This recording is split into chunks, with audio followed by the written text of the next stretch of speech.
NDA मतलब national defence academy. NDA की एक बहुत पॉपुलर कहानी है कि यहां से पढ़ा हुआ लड़का ही यहां पर chief of army staff, naval staff और एयरफोर्स स्टाफ ही बनता है।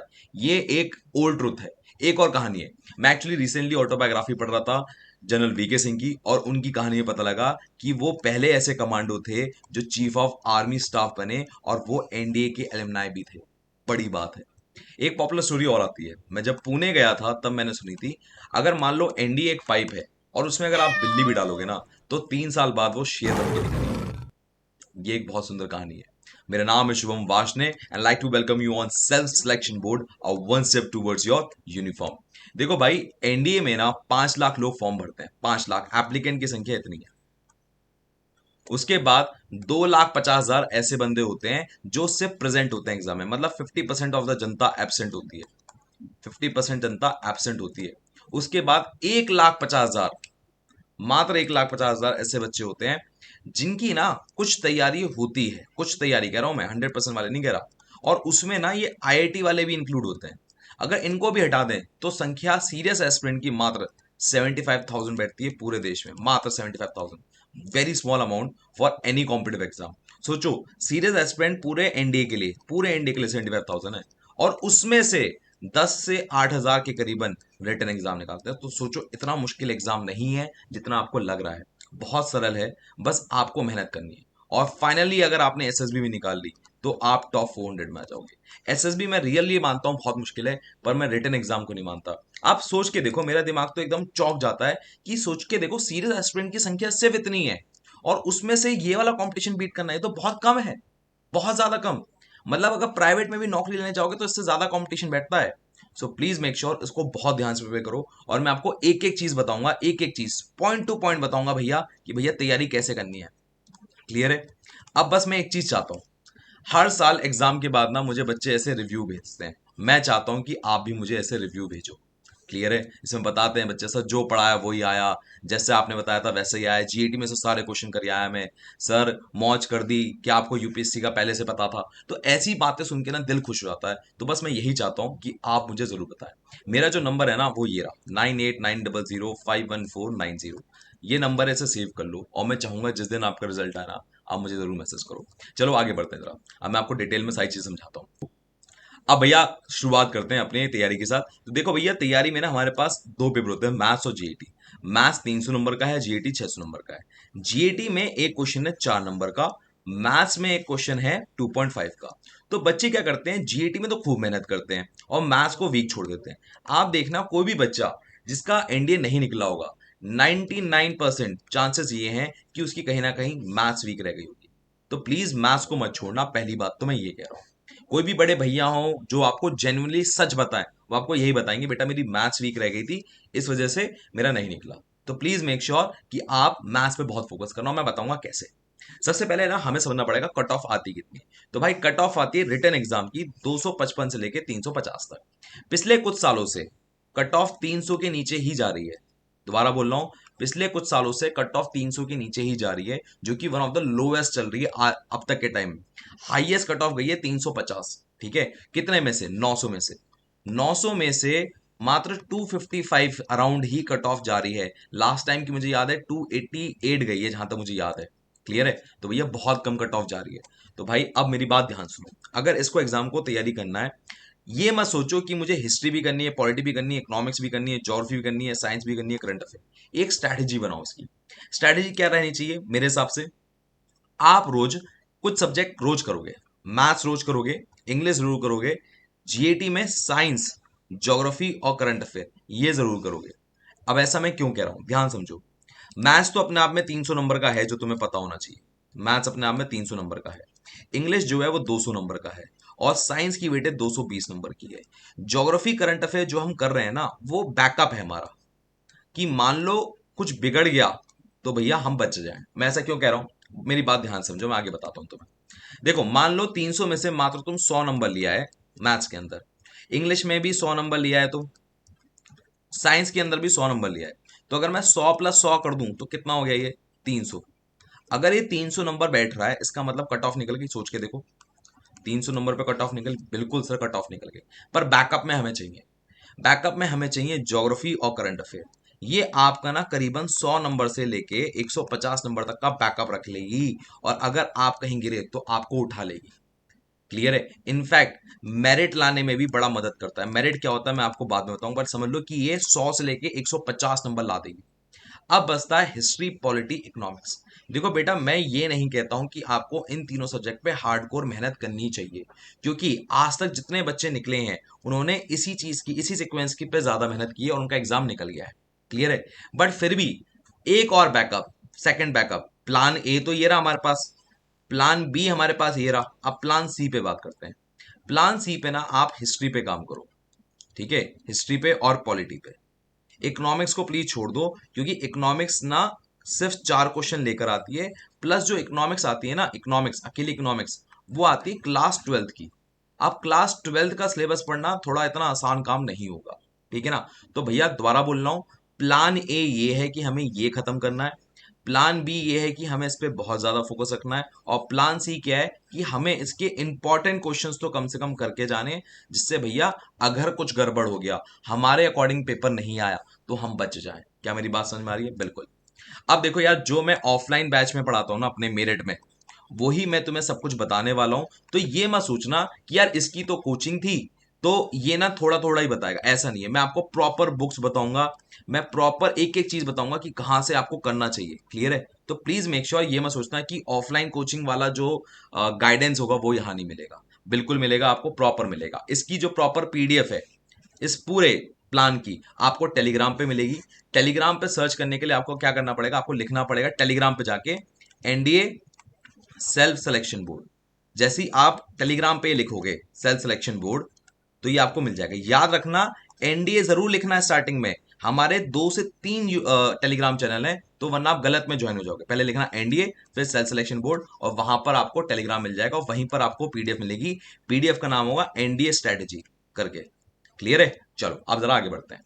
सो यार, मैं ये बात बताना चाह रहा हूं कि पेपर चाहे टफ आए, पेपर चाहे टफ आए, चाहे पेपर इजी आए, रिजल्ट हर साल आते हैं। रिजल्ट हर साल आते हैं, और मेरा वादा है तुम्हारा भी आएगा। हार्डकोर वे में फॉलो करते जाओ।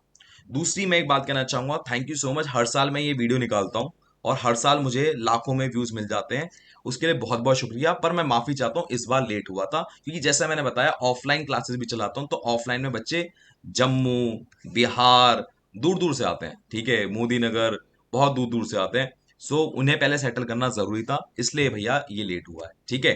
अब मेरा वादा है कि अगर आप जो बता रहा हूं वो कर गए, तो इसी तरह आप मुझे भी स्क्रीनशॉट भेजोगे। क्लियर है? मैं इंतजार कर रहा हूं।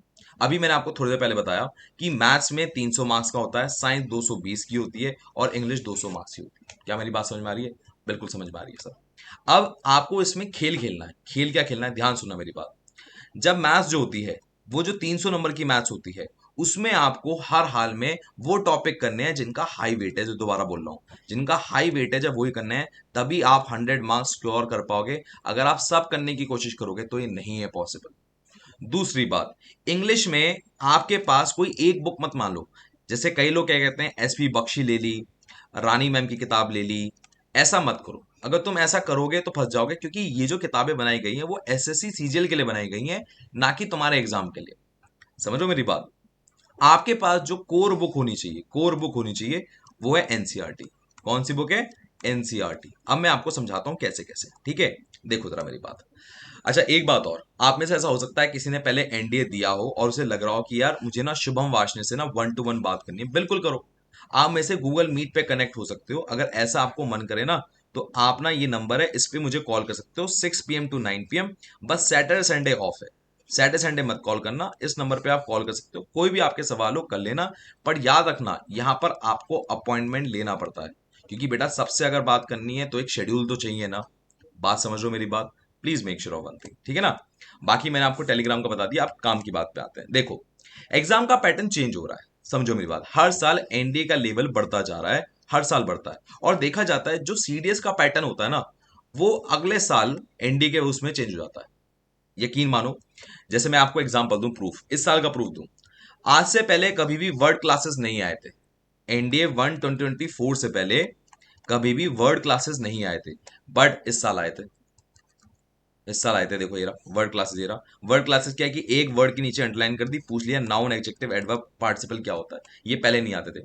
एक और चेक करना, 2022 में 2022 में सीडीएस के अंदर दो चीजें इंट्रोड्यूस हुई थी। एक हुआ था कंफ्यूजिंग वर्ड्स, ध्यान सुना मेरी बात, क्या हुआ था, कंफ्यूजिंग वर्ड्स, ठीक है, और usages of words, usages of words. अगले साल ही आपके एनडीए में ये दोनों आ गए थे। तो याद रखो, जिस साल सीडीएस का पैटर्न चेंज होगा उसके अगले साल एनडीए का पैटर्न चेंज होगा, या मैं कहूं अगले पेपर में एनडीए का पैटर्न चेंज होगा। नाउ अगर आपको नहीं पता है तो सीडीएस वाले खूब रो रहे हैं। क्यों रो रहे हैं? कि 2024 में जो पैटर्न हुआ था एंड सीडीएस का पेपर जो हुआ था उसका पैटर्न पूरा का पूरा बदल गया था। इंग्लिश पूरा बदला हुआ आया था, पूरा का पूरा इंग्लिश बदला हुआ आया था। तो ये बात तय है कि एनडीए का पैटर्न भी चेंज होगा, 110% होगा। प्लीज मेक श्योर इस बात को गांठ बांध दो। और स्पेशली ये पैटर्न चेंज होगा इंग्लिश के सेक्शन में। क्लियर है? दूसरी बात, आप ना नोटिस करना, सीडी एनडीए के अंदर ना अब ना बहुत लंबे लंबे क्वेश्चन आने लगे हैं। देखो, पहले एक पूरा पैराग्राफ दे देगा, उसमें 4 पॉइंट दे देगा, फिर पूछेगा बताओ इनमें से कौन सी सही बात है। सेम बात यह है, एक स्टेटमेंट लिख दी, 4 स्टेटमेंट लिख दी, बताओ इनमें से कौन सी सही है। अब ना छोटे छोटे क्वेश्चन नहीं आते, अब लंबे लंबे आते हैं। आप पेपर चेक कर लो, एनडीए का जीएटी का पेपर अब बहुत ज्यादा लेंदी आता है। प्लीज मेक श्योर कि आप अब उस तरह से तैयारी करोगे, और मैं आपको बता रहा हूं कैसे होगी, एक एक चीज बताऊंगा कैसे होगी। पर ये बात समझ लो, मैं शॉर्ट में इतना बता रहा हूं कि अगर सीडीएस का पैटर्न चेंज होगा तो एनडी का भी होगा। क्योंकि जो सीडीएस में जो आप क्वेश्चन देख रहे हो ना, सबसे पहले सीडीएस में इंट्रोड्यूस हुए थे, उसके बाद ही एनडी में देखने को मिले। बात समझ में आ रही है? दोबारा बोल रहा हूं भैया, ऐसे लंबे लंबे क्वेश्चन सबसे पहले सीडीएस में आए और उसके बाद एनडीए में आना शुरू हो गए। तो प्लीज मेक श्योर आप इन चीजों की प्रैक्टिस करोगे, नहीं करोगे तो दिक्कत आएगी। एग्जाम मुश्किल नहीं है, पर आपको सही डायरेक्शन नहीं मिली तो ये बात तय है कि एग्जाम नहीं निकलेगा, नहीं निकलेगा। मेरी बात समझ में आ रही है? प्लीज गांठ बांध लो, बहुत ध्यान से जो चीज बताई जा रही है उसको नोट करते जाओ। आगे समझो, सिलेबस में देखो, सिलेबस में मैसिव चेंज है। आज से 2 साल पहले सिर्फ 9-10 तक का सिलेबस आता था, अब 11th का सिलेबस भी आने लगा है। ये वो चैप्टर्स हैं जो 11th की एनसीईआरटी से आ रहे हैं, इन्हें आपको करना है, जो रेड में है आपको।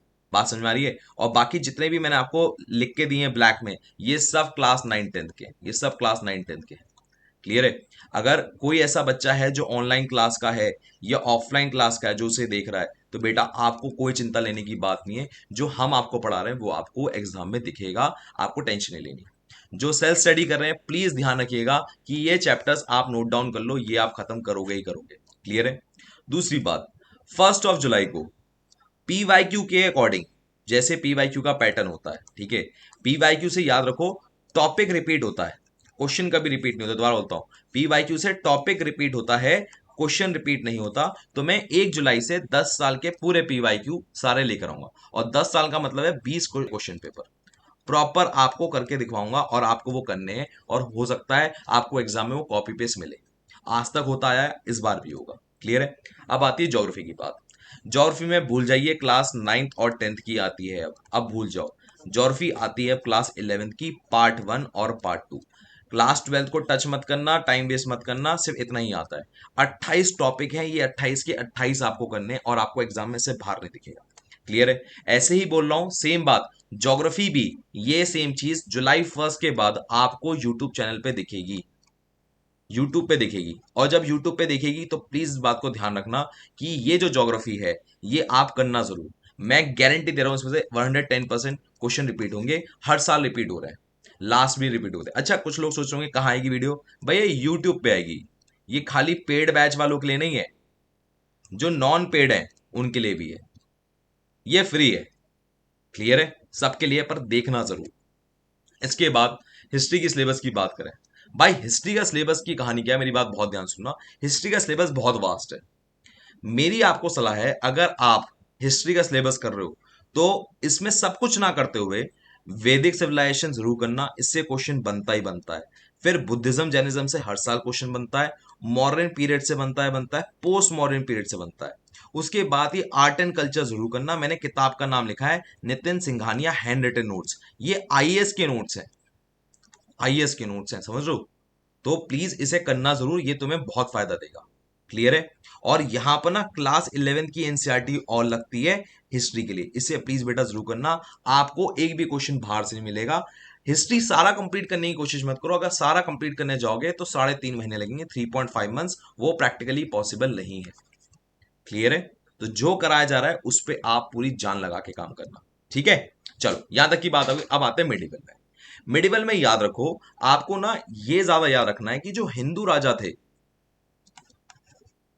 राजा थे, उन्होंने क्या किया।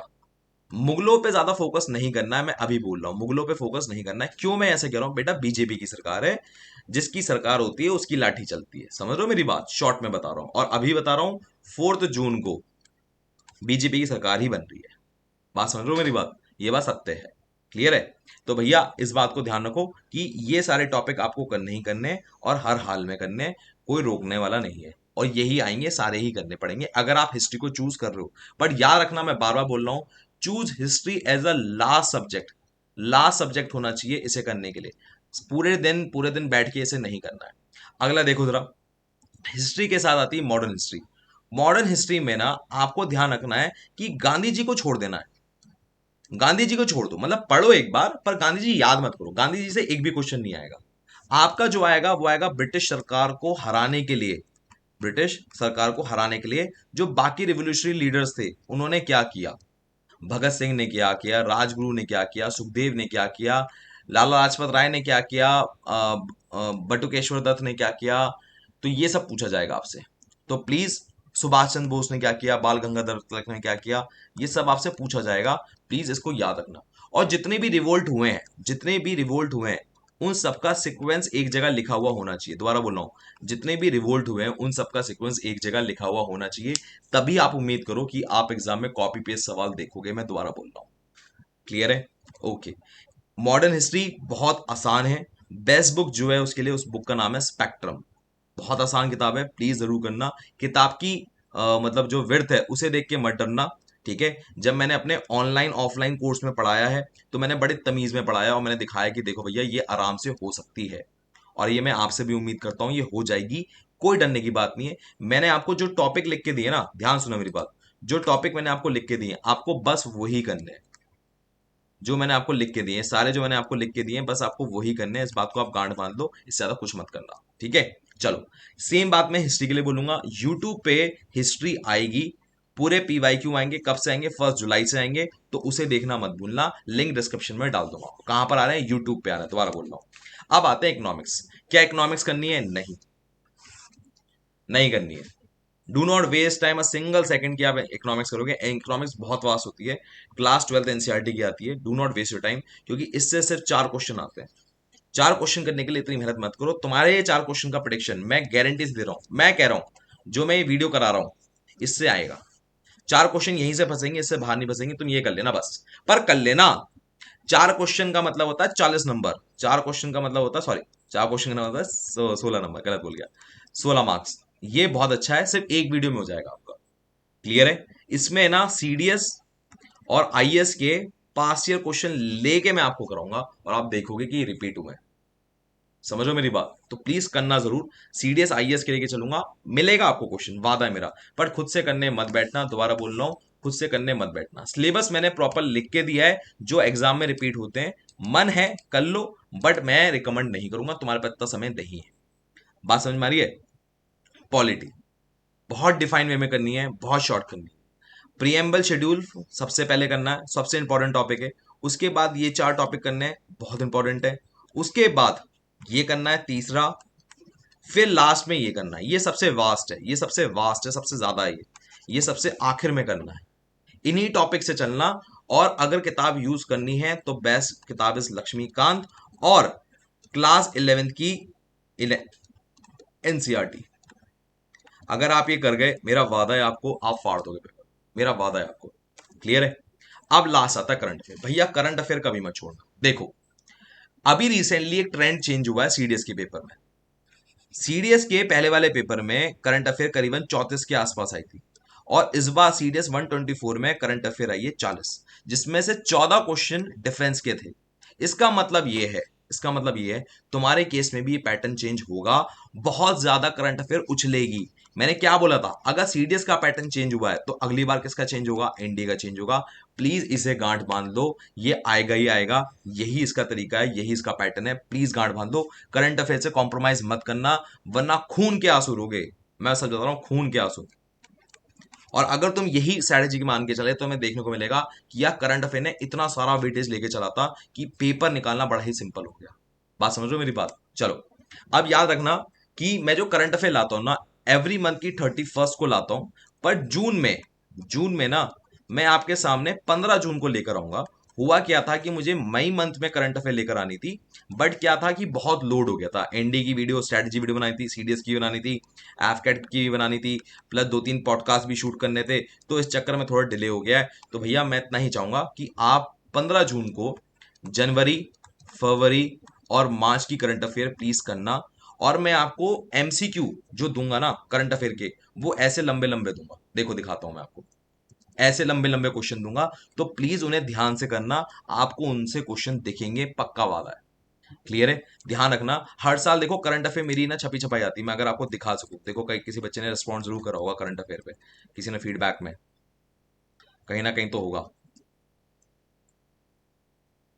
ये देखो, करंट अफेयर कहाँ गए भैया, ये देखो, ये देखो, ये देखो, जो आपने करंट अफेयर कराई, जो आपने साइंस कराई, वो आ रही है, देख रहे हो, ये देखो, समझ रहे हो मेरी बात? तो मेरा आपको वादा है, जो आपको करंट अफेयर कराई है, आंख मींच के कर लेना, जो आंख करंट अफेयर में करा दिया वो आपको दिखेगा दिखेगा। क्लियर है? प्लीज, ठीक है, यहां तक की बात हो गई। अब मैं आपसे एक बात और कहना चाहूंगा, बहुत ध्यान सुनना, सबसे इंपॉर्टेंट बात है ये पूरे उसकी तैयारी की। मैंने आपको याद है शुरुआत में क्या बात बोली थी आपको? मैंने आपको बोली थी कि एग्जाम में जो एक्चुअल कंपटीशन है वो 75,000 बच्चों का है, और उन 75,000 में से जो सीरियस बच्चे हैं ना, जो सीरियस बच्चे हैं, वो इंग्लिश से कॉम्प्रोमाइज नहीं करते हैं। ध्यान से सुनो मेरी बात, क्या कहना चाह रहा हूं मैं। देखो, अगर आप इंग्लिश का सिलेबस देखो, तो ये सीडीएस के सिलेबस में लिखा है, सीडीएस का नोटिफिकेशन आता है ना, उसमें सिलेबस पे लाइन लिखी है, the question paper will be design, the question paper इस तरह से डिजाइन करा गया है जिस तरह से कि एक कैंडिडेट की टेस्ट कर सके अंडरस्टैंडिंग इंग्लिश की, एंड शब्दों का इस्तेमाल कैसे करें वो चेक करा जा सके, शब्दों का इस्तेमाल कैसे चेक करा सके। अब जरा एनडीए का देखो, एनडीए में क्या सीन है कि क्वेश्चन पेपर इस तरह से डिजाइन करा गया है कि चेक कर सकें कि इंग्लिश बच्चे की कैसी है, और शब्दों का इस्तेमाल, workman like use of word, शब्दों का इस्तेमाल कैसे करें। दोनों में एक ही बात लिखी है, ध्यान से सुनो मेरी बात बेटा, तो क्या कह रहा हूं मैं, दोनों में देखो एक ही लाइन लिखी है, देखो ये लाइन सीडीएस की और ये लाइन तुम्हारे इसकी, देखो सेम है। तुम्हारे में बस एक बात बोली है कि कॉम्प्रिहेंशन वो हर बार पूछेगा ही पूछेगा, वोकैबलरी हर बार पूछेगा ही पूछेगा, ग्रामर के क्वेश्चन आएंगे आएंगे, उसमें वो चेंजेस कर सकता है। कोहेशन मतलब होता है कि कितनी फिट है इंग्लिश, उसके लिए वो कोई भी चेंज कर सकता है। और इस बार जो आया था वो क्या आया था, वर्ड फ्रेज आया था, याद आ रहा है? ये देखो मैं दोबारा दिखाता हूँ, इंग्लिश का पेपर में चेंज क्या हुआ था इस बार, वर्ड फ्रेज कर रहा हूँ, वर्ड क्लासेस आया था, वर्ड क्लासेस आया था, देखो चेंज हुआ पैटर्न में। तो भाई समझो, जो चेंज सीडीएस में होगा वो चेंज एनडीए में भी होगा। अब सीडीएस में पता है एक चेंज क्या हुआ है, लैटिन वर्ड्स पूछे गए थे, इसका मतलब लैटिन वर्ड्स अब तुमसे भी पूछे जाएंगे। क्या मेरी बात समझ में आ रही है? सीडीएस में पूछे गए थे, इसका मतलब एनडीए में पूछे जाएंगे, इस बात को आप गांठ बांध लो, ये आपके लिए जानना बहुत ज्यादा जरूरी है। समझो मेरी बात। अब इंग्लिश की तैयारी करनी कैसे, इस पे आते हैं भाई। देखो यार, अब जब इसने लिखा है, ध्यान से देखो, जब इसने लिखा है तो इसने सिलेबस में कुछ डाला है क्या ऐसा मोटा मोटा कि भैया ये करना है वो करना है, नहीं। वो ये कह रहा है कि बच्चा ऐसा चाहिए जिसको अंग्रेजी की बड़ी अच्छी समझ हो, बड़ी अच्छी समझ हो, और शब्दों पे बड़ी अच्छी पकड़ हो। इसका सबसे आसान तरीका ये है कि आप एक बुक रीडिंग कंपटीशन का हिस्सा बनो। ये बुक रीडिंग कंपटीशन हम ऑनलाइन और ऑफलाइन वाले बच्चों के साथ करते हैं। क्या करते हैं समझो, अगर आप 4 दोस्त मिलके भी कर सकते हो ना, बहुत अच्छी बात है, ये आपको बहुत फ्रूटफुल मिलेगा, ठीक है ना। वरना ऑनलाइन ऑफलाइन में मेरिट के अंदर, यूपी मेरिट में हम ये करते हैं कैसे करते हैं ना, समझो। इसका पूरा फॉर्मेट है, हमने क्या बनाया, हम क्या कहते हैं कि एक बच्चे को पूरे एक वीक में एक बुक पढ़नी है। क्लियर है? कोई भी एक बुक पढ़नी है। हम बुक कौन सी पढ़वाते हैं, डिफेंस की किताब पढ़वाते हैं, डिफेंस की किताब। उसके बाद हमसे कहते हैं उसकी समरी करो, इंग्लिश की समरी करो, जो भी आपने पढ़ा है 7 दिन के अंदर, और उसको सुनाओ स्पोकन में। अब देखो उससे फायदा क्या होता है, पहली बात तो उसकी रीडिंग स्किल बढ़ती है जिससे वो अनसीन पैसेज बनाना सीखता है। दूसरा, उसके नोट टेकिंग मेथड बढ़ता है जिससे क्या होता है फायदा, सबसे बढ़िया बात कि भैया वो बंदा जिसमें होता है ना कि कई बार क्या होता है कि पैराग्राफ को पढ़ के बताओ इस वर्ड का मीनिंग क्या है, तो वो समझ में आता है उसे कैसे निकालना है। फिर उसकी इंग्लिश की प्रोफिशिएंसी बड़ी अच्छी डेवलप हो जाती है। चाहे आप रीअरेंजमेंट ऑफ सेंटेंस डाल दो, चाहे रीअरेंजमेंट ऑफ वर्ड डाल दो, चाहे क्लॉज टेस्ट डाल दो, वो बच्चा कर ही आएगा। बात समझ में आ रही है? उसकी रिकॉल करने की कैपेसिटी बहुत ज्यादा बढ़ती है। प्लस उसकी स्पोकन इंग्लिश माशाल्लाह बहुत बढ़िया हो जाती है, जो कि एसएसबी के लिए बहुत जरूरी है। याद रखो, ग्रामर के कोई भी बच्चा रूल रट नहीं सकता। कोई भी बच्चा ग्रामर के रूल रट नहीं सकता। इसका साधारण सिंपल तरीका यही है कि एक बच्चा इस बात पे फोकस करे कि हर हाल में उसकी रीडिंग स्किल बढ़िया हो, क्योंकि वो लास्ट में क्या करता है कि सर पढ़ने में कैसा लग रहा है। क्या कहने का सेंस है मेरा भैया? ऐसा होता है कि एक पूरा सेंटेंस है, यहां पर कई फिलिंदा ब्लैंक्स आ गई, अब इसमें 4 ऑप्शन दे दिए, तो बच्चा क्या करता है, पढ़ने में कैसा लग रहा है उसके दम पे टिक मार के आता है। कोई भी बंदा सारे रूल याद ही नहीं कर सकता। मुझे खुद याद नहीं है, मैंने खुद एग्जाम निकाला है। तो ये बात मैं आपसे भी उम्मीद करता हूं। आप बात समझ रहे हो?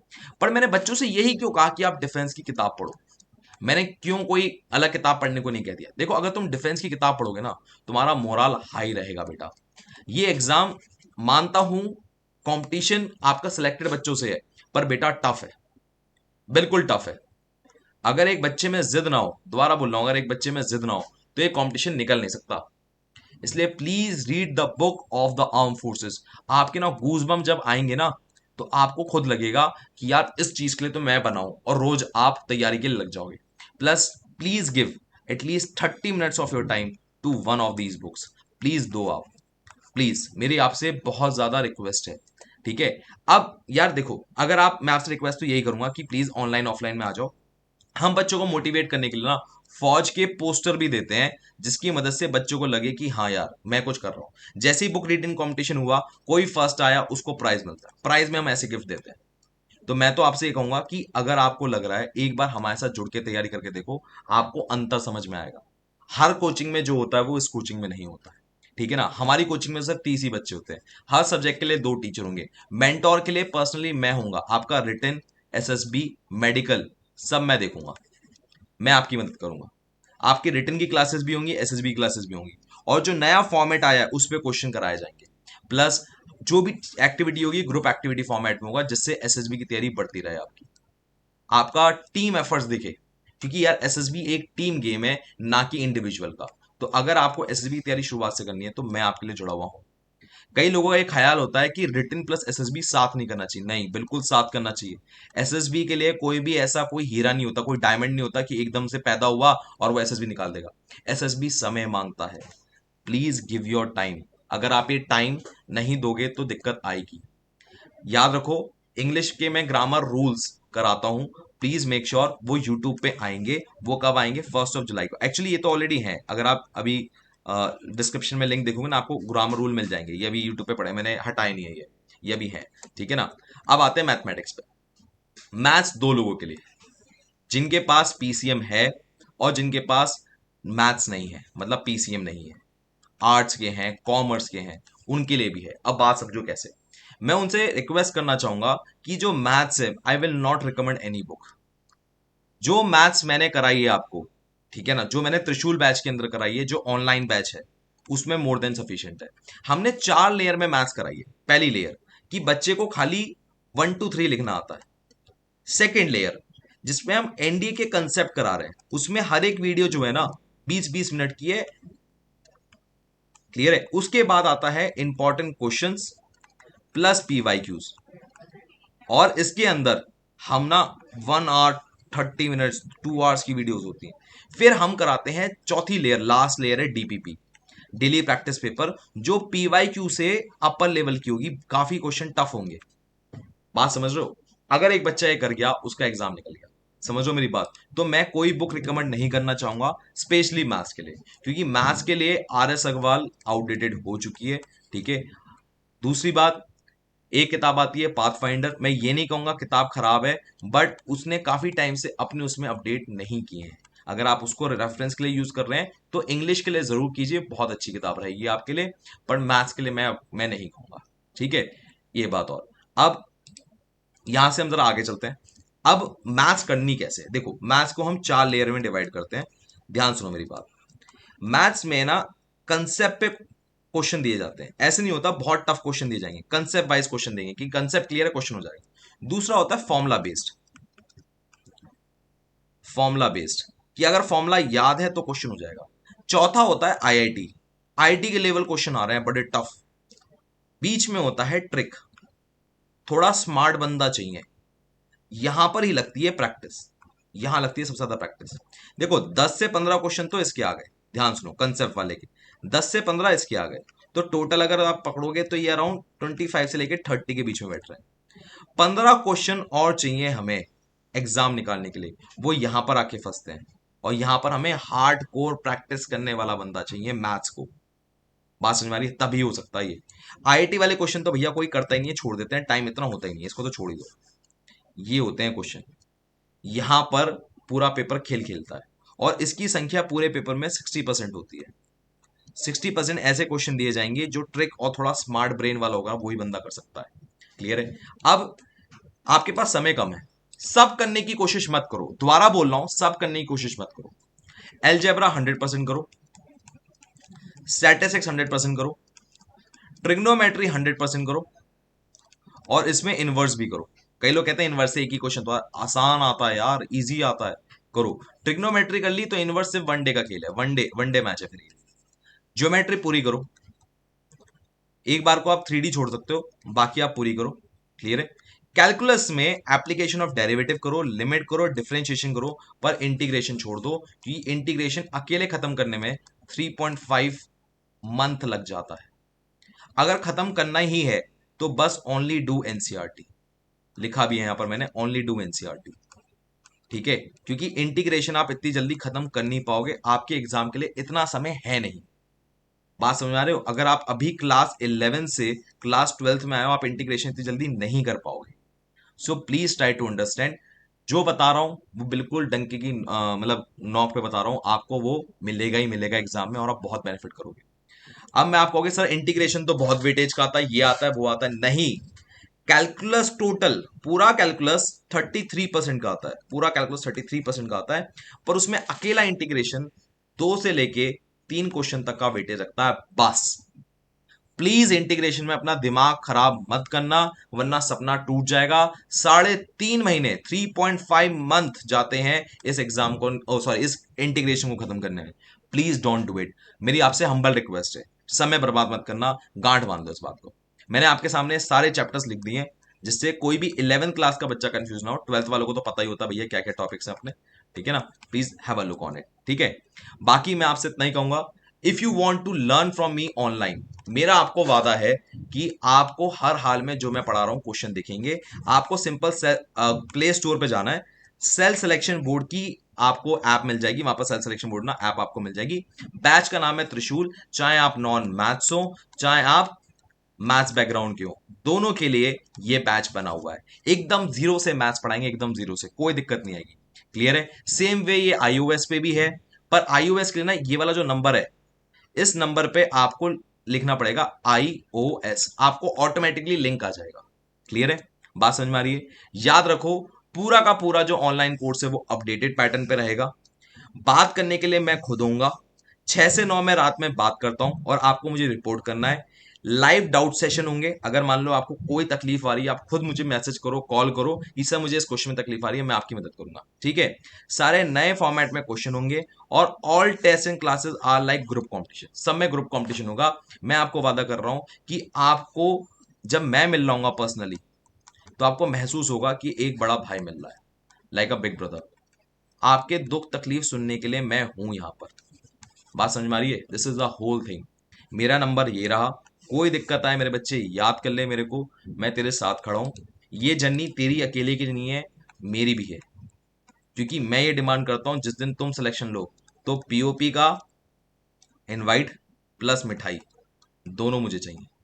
और बाकी कोई ऐसा बच्चा हो जिसे वो लग रहा है कि 1 to 1 मुझे बात करनी है, तो गूगल मीट का अपॉइंटमेंट इस नंबर से ले सकते हो। अपॉइंटमेंट लेना पड़ेगा, हर बच्चे को अपॉइंटमेंट नहीं दे सकते हैं।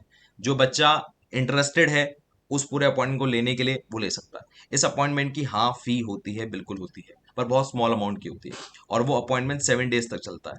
जैसे डॉक्टर के होता है ना, आप डॉक्टर के पास एक बार आए, कोई दिक्कत आई तो 7 दिन बाद दोबारा भी आप जाके चेकअप करवा सकते हो, वही खेल है। बात समझ में आ रही है? बाकी भाई मिठाई की चोरी इनकी तरह मत करना। इन्होंने क्या करा था, सब मिठाई खिलाऊंगी पर एसएसबी और करवा दो एक बार, मेरिटन हो जाओ। क्लियर है? एक बात रह गई, ये छोटी सी एक बात। देखो यार, ये बात सत्य है कि रिटन 255 पे निकल जाता है, ठीक है, 255 से लेके 300 तक निकल जाता है। बट बेटा अगर मेरिट में आना है, अगर मेरिट में आना है, you have to score 400, and if you are a girl you have to score 500। बात समझ में आ रही है? If you want to score 500, you have to work on current affair, you have to work on geography, and you have to work on history. Same way, if you want a girl to be in a merit list, you have to work on current affair, geography and history, और उसमें एक चीज और है जिसका नाम है English. Sir English तो आपने बताई नहीं, मैं आपको दोबारा जरा रिकैप कराता हूँ। मैथ्स, इंग्लिश, साइंस, और इसमें साइंस भी डालो। समझो, एक बॉय है, वो 300 में से 100 नंबर लाए चलेगा, इंग्लिश में भी 300 में से 100 नंबर लाए चलेगा, साइंस में भी 300 में से 100 नंबर लाए चलेगा, बट गर्ल के लिए नहीं चलेगा। एक गर्ल को यहां पर इंग्लिश में 100 नंबर नहीं लाने, मिनिमम 160 लाने। बॉयज को 100 नंबर नहीं लाने, उसको कितने लाने? उसको लाने हैं अप्रोक्सीमेटली 150। गर्ल को कह रहा हूं, गर्ल को, तब उसका टारगेट कंप्लीट होगा। और अगर आप पीसीएम के हो ना, तो ये कोई बड़ी बात नहीं है। बात समझ आ रही है? आपको ये बात समझना पड़ेगा, एक गर्ल को इंग्लिश को बहुत सीरियसली लेना पड़ेगा। उसके केस में एक बात और है जो उसे बहुत ध्यान से समझनी पड़ेगी, जो वोकैबुलरी है ना, उसे बहुत स्ट्रांग करनी पड़ेगी।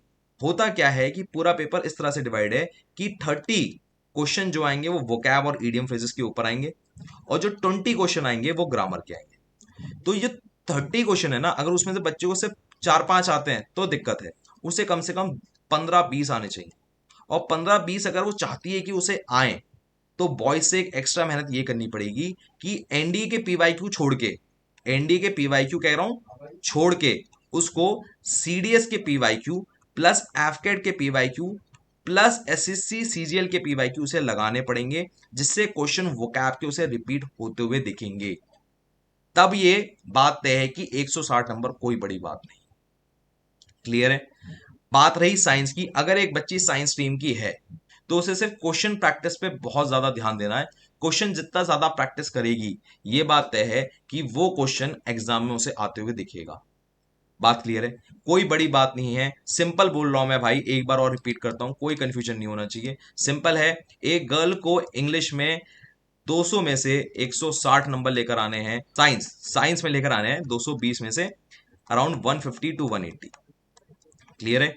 अगर ये पॉसिबल करना है तो वोकैब करनी पड़ेगी एससीसीजीएल की, एफकेट की और सीडीएस की। क्लियर है? ये करनी पड़ेगी। और अगर इसको हासिल करना है तो 11th क्लास तक की एनसीईआरटी करनी पड़ेगी, और क्वेश्चन की एक्सटेंसिवली प्रैक्टिस करनी पड़ेगी। अगर क्वेश्चन की प्रैक्टिस नहीं की तो बच्ची फंस जाएगी। क्वेश्चंस की प्रैक्टिस कहां से करनी है? आईएएस के सिलेबस से, पीसीएस के सिलेबस से, पीसीएस की पीवाईक्यू सिलेबस कह रहा हूं, पीवाईक्यू, ठीक है ना, और जो आपका क्या नाम है सीडीएस और सीएपीएफ। क्लियर है? याद रखो बेटा, मैं बार बार बोल रहा हूं, जो ऑफलाइन पढ़ रहे हैं, दोबारा बोल रहा हूं, जो ऑफलाइन पढ़ रहे हैं और जो ऑनलाइन पढ़ रहे हैं, उन्हें इस बारे में कोई टेंशन नहीं लेनी, कोई बुक नहीं खरीदनी। जो बुक्स मैंने आपको दी हैं, प्लीज उसे आप रिपीट पे कर लेना, उससे बाहर आपको क्वेश्चन नहीं मिलेंगे। उसमें सारे आईएएस, पीसीएस, सीडीएस सबके क्वेश्चन है, सीएपीएफ सबके क्वेश्चन हैं उसमें, ए टू जेड। बात क्लियर हो रही है? आपको कुछ नहीं करना, आप मिठाई बस खिला देना, बस मिठाई खिला देना, मेरा वादा है, उससे बाहर कुछ नहीं आएगा। ठीक है? चलो भाई, याद रखना, इसकी पीडीएफ कहां मिलेगी? सेल्फ सिलेक्शन बोर्ड के टेलीग्राम पे, और वहां पर क्या नाम से सर्च करना है? NDA self selection board. अगर एनडीए नहीं डाला ना तो सेल्फ सिलेक्शन बोर्ड नहीं आएगा, एनडीए का अलग से टेलीग्राम चैनल है। क्लियर है? अच्छा, एक बात और बताना चाह रहा था, मान लो अगर तुम्हें मेरे से बात करनी हो ना, तो हर संडे मैं गूगल मीट और करता हूं, ठीक है, इसमें सब बच्चों को बुलाता हूं, चाहे कोई एनरोल्ड है, नॉन एनरोल्ड है, सब बच्चे आते हैं, बात करते हैं, कोई दिक्कत आती है मेडिकल एसएसबी किसी की भी तो वो लेते हैं। किसी को पर्सनली बात करना होता है 1-to-1 तो वो अलग से अपॉइंटमेंट लेते हैं। क्लियर है? बात समझ में आ रही है? ठीक है बेटा, मैं लेता हूं आपसे विदा। अगर आपको बस विदा लेने से पहले एक बात और, अगर ऑफलाइन वाले बैच में आना हो तो याद रखना मेरा सेंटर है यूपी मेरठ में।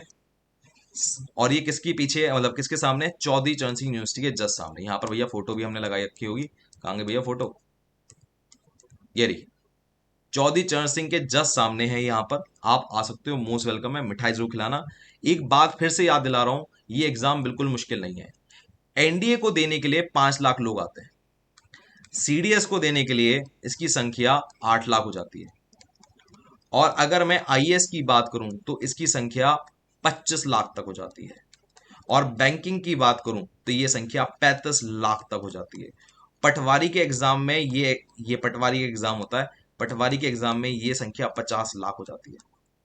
तो भैया जो तुम एग्जाम दे रहे हो वो सबसे कम कंपटीशन वाला है, हो जाएगा, पर बंदा जिद्दी चाहिए, जिसमें जिद है उसी का हो सकता है। बाकी मैं मिठाई का इंतजार कर रहा हूँ भैया, मिठाई खाएंगे मेरी, ये रही मिठाई, इस मिठाई का इंतजार कर रहा हूँ, आके प्लीज मिठाई खिलाओ।